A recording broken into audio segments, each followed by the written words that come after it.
भक्तों, अगर आप चाहते हैं कि माँ लक्ष्मी कभी आपका घर न छोड़ें तो इस वीडियो को अंत तक जरूर देखिए, क्योंकि आज हम बताएंगे तुलसी माता का वह 3 शब्दों का मंत्र जो गरीबी को जड़ से मिटा देता है। वीडियो स्किप मत करना और अभी चैनल सब्सक्राइब कर लो, क्योंकि ऐसा रहस्य बार बार नहीं मिलता। हे तुलसी माता, जो भी इस वीडियो को सच्चे दिल से पसंद करता है, आप उसके घर में स्थायी रूप से निवास करें। आप उसके घर को खुशियों से भर दें और उसके घर में कभी धन संपत्ति की कमी ना हो। तुलसी माता को जल देते समय ये 3 शब्द बोलने चाहिए, इससे सभी मनोकामनाएं पूरी होती हैं। आज हम इस वीडियो में जानेंगे कि तुलसी माता को जल देते समय कौन से शब्द बोलने चाहिए। एक बार की बात है, भगवान विष्णु विश्राम कर रहे थे। तभी देवी लक्ष्मी वहां आईं और भगवान विष्णु से तुलसी माता को जल देने का महत्व पूछा। भगवान विष्णु ने उन्हें तुलसी माता को जल देने का महत्व विस्तार से बताया। तब देवी लक्ष्मी बोली, हे स्वामी, आपने मुझे तुलसी माता के महत्व के बारे में तो बताया, लेकिन अब मैं जानना चाहती हूँ कि तुलसी माता को जल कैसे दिया जाए। उनकी सेवा का सबसे अच्छा तरीका क्या है और जल देते समय कौन सा मंत्र बोलना चाहिए। भगवान विष्णु ने उत्तर दिया, प्रिय देवी, जैसे मैंने आपको तुलसी माता के महत्व के बारे में बताया, वैसे ही तुलसी माता को जल देते समय बोले जाने वाले मंत्र का भी बहुत महत्व है। यह मंत्र 3 शब्दों का है, लेकिन इसका प्रभाव अत्यंत शुभ और लाभकारी है। जो कोई भी प्रतिदिन तुलसी माता को जल देते समय इन 3 शब्दों का जाप करेगा, उसके घर में माँ लक्ष्मी का वास होगा, उसकी दरिद्रता दूर होगी और उसे अपार धन की प्राप्ति होगी। मंत्र का महत्व समझाते हुए भगवान विष्णु ने कहा, इस मंत्र का महत्व सुनने से मनुष्य के सभी पाप नष्ट हो जाते हैं। उसे हजारों वर्षों तक तुलसी माता को जल देने का फल मिलता है। तब भगवान विष्णु ने देवी लक्ष्मी को एक कथा सुनाई। उन्होंने कहा, दक्षिण में यमनगरी नाम का एक नगर था, जहाँ रमेश नाम का एक ब्राह्मण रहता था। वह बहुत पापी था और बुरे कर्मों में लिप्त रहता था। जन्म से ब्राह्मण होने के बावजूद वह धार्मिक कार्यों से दूर रहता था। वह न तो पूजा पाठ करता था, न ध्यान, न जप तप, न किसी की पूजा अर्चना करता था। वह शराब पीता था और मांस खाता था। वह हमेशा अनैतिक कार्यों में लगा रहता था। वह एक ब्राह्मण था। दिन में खेतों में काम करता और पत्ते बेचकर गुजारा करता था। रात में वह शियाओं के पास जाता था। कई वर्षों तक वह इसी पापमय जीवन में लगा रहा। एक दिन वह एक अनपढ़ ब्राह्मण के साथ पत्ते लेने एक साधु की वाटिका में गया। वह पत्ते तोड़ने लगा। तभी वहां कालरूपी एक काले सर्प ने उसे डस लिया। उसकी उसी क्षण मृत्यु हो गई। उसकी मृत्यु के तुरंत बाद यमराज के दूत वहां प्रकट हुए और उसकी आत्मा को ले जाने आए। वे उसे यमलोक ले गए। रास्ते में वह ब्राह्मण दूतों के सामने रोने और विलाप करने लगा।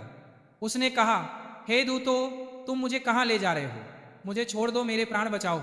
लेकिन यमलोक के दूतों ने कहा, हे पापी ब्राह्मण, तुम्हें अपने पापों की सजा मिल गई है। अब यमराज तुम्हें नरक में डालेंगे।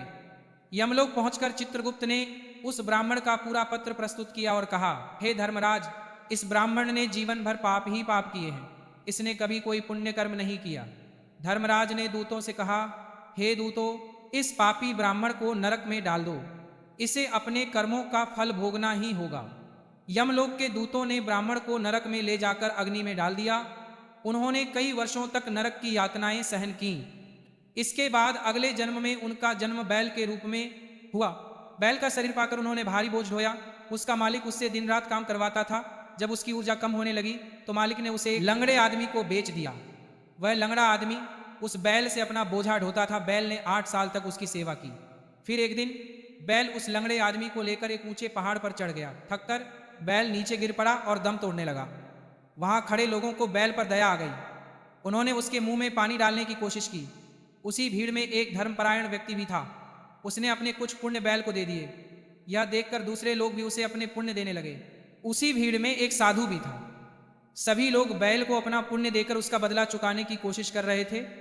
यह देखकर साधु ने भी अपना पुण्य बैल को दे दिया। थोड़ी देर बाद बैल मर गया। तभी भगवान का एक दूत वहां आया। उसने बैल के शरीर से ब्राह्मण की आत्मा निकाली और उसे यमलोक ले गया।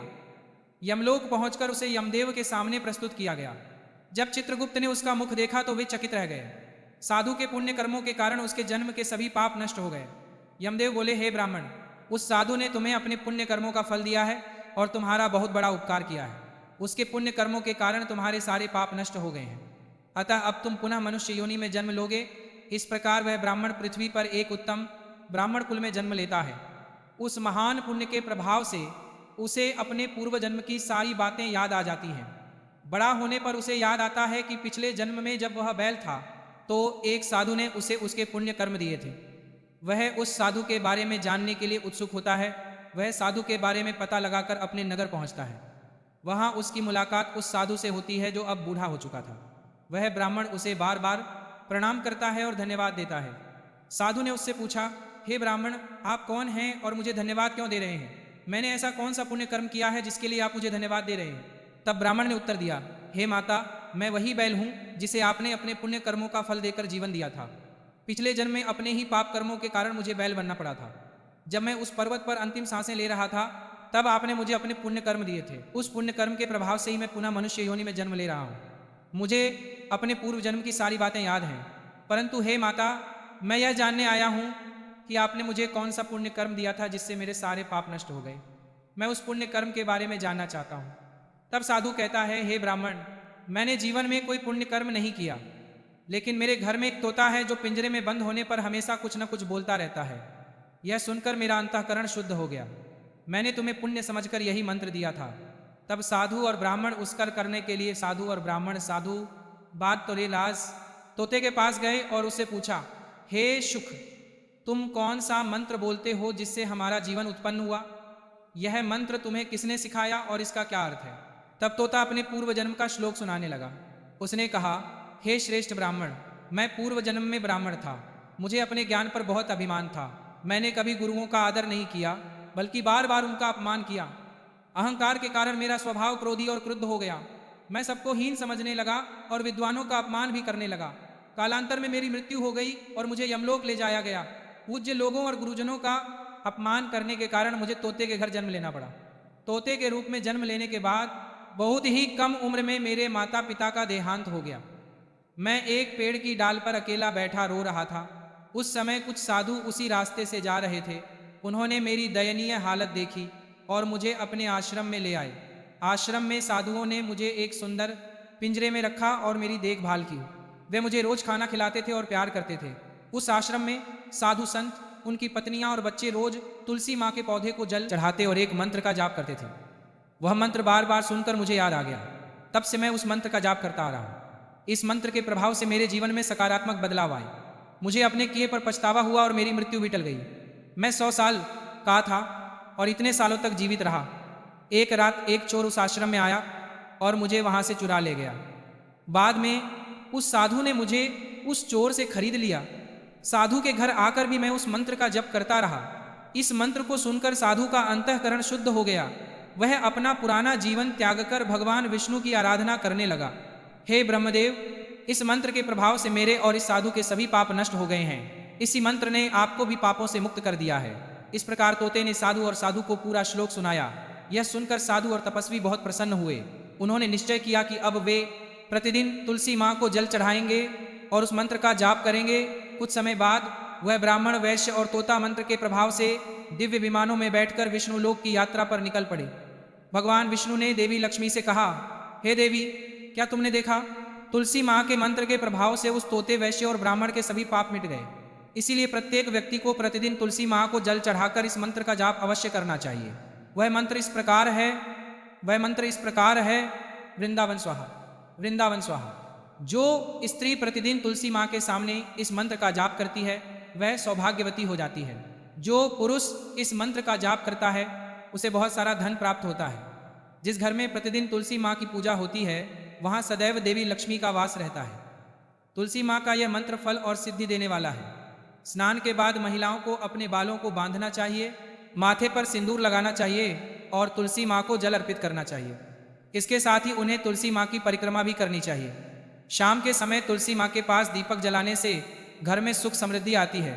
भगवान विष्णु की पूजा तुलसी माँ के बिना अधूरी है। तुलसी का एक पत्ता चढ़ाने से भगवान को इतनी प्रसन्नता मिलती है जितनी उन्हें हजारों अमृत कलशों से स्नान करने पर भी नहीं मिलती। जो कोई तुलसी माँ का आदर करता है और तुलसी माँ के इस मंत्र का जाप करता है उसे इस लोक में तो शुभ फल मिलेगा ही, परलोक में भी उसे शुभ फल प्राप्त होंगे। तुलसी माँ के पत्ते चढ़ाने से ऐसा फल प्राप्त होता है जो मृत्यु के समय तुलसी के पत्तों का जल अपने मुख में सोख लेता है। सच a person gets rid of all his sins and goes to Lord Vishnu abode। Lord Vishnu से पूर्णिमा, अमावस्या, द्वादशी और सूर्य संक्रांति के दिन मध्याह्न काल, रात्रि और अशौच के समय तेल लगाकर बिना स्नान किए अथवा बिना हाथ पैर धोए रात्रि के वस्त्र पहनकर तुलसी के पत्ते तोड़ना महापाप होता है। श्रद्ध, व्रत, दान, प्रतिष्ठा और देव पूजा के लिए तोड़े गए तुलसी के पत्ते 3 रात तक पवित्र रहते हैं। तुलसी के पत्तों को बिना नष्ट किए उसके अग्रभाग को तोड़ना चाहिए। तुलसी की मंजरी, जो सभी फूलों से श्रेष्ठ मानी जाती है, उसे तोड़ते समय पत्तियों का होना आवश्यक है। पौधे को बिना हिलाए केवल अग्रभाग को तोड़ना चाहिए ताकि पूजा का फल और बढ़े। तुलसी के पत्तों को कभी नाखून से नहीं तोड़ना चाहिए क्योंकि इससे पाप लगता है। रात्र के समय तुलसी के पौधे को छूना या उसके पत्ते तोड़ना अशुभ माना जाता है क्योंकि रात्र में वह निद्रा अवस्था में होती है। गुरुवार को तुलसी के पौधे में थोड़ा कसा दूध अर्पित करें और इस दौरान ओम नमो भगवते वासुदेवाय नमः मंत्र का जाप करें। तुलसी के पौधे के पास शालिग्राम रखें और तिल चढ़ाएं। शालिग्राम पर तुलसी के पौधे के कासी पत्ते रखकर चंदन का तिलक करें। अगर कोई महिला मासिक धर्म में है तो तुलसी की पूजा से बचें क्योंकि इस समय तुलसी को छूना पाप होता है जिससे महिला की दुष्गति हो सकती है। भक्तों, इस प्रकार भगवान विष्णु ने देवी लक्ष्मी को तुलसी के जल देने के मंत्र का महत्व बताया। भक्तों, अगर यह कथा और यह मंत्र आपके हृदय को छू गया हो तो इसे अपनी आस्था का संकेत मानकर अभी हमारे चैनल को सब्सक्राइब कर लीजिए। यहाँ आपको रोज ऐसे ही दिव्य रहस्य, कथाएं और उपाय मिलेंगे जो आपके जीवन को बदल सकते हैं। तुलसी माता और माँ लक्ष्मी आप सभी पर कृपा बनाए रखें। जय श्री हरि।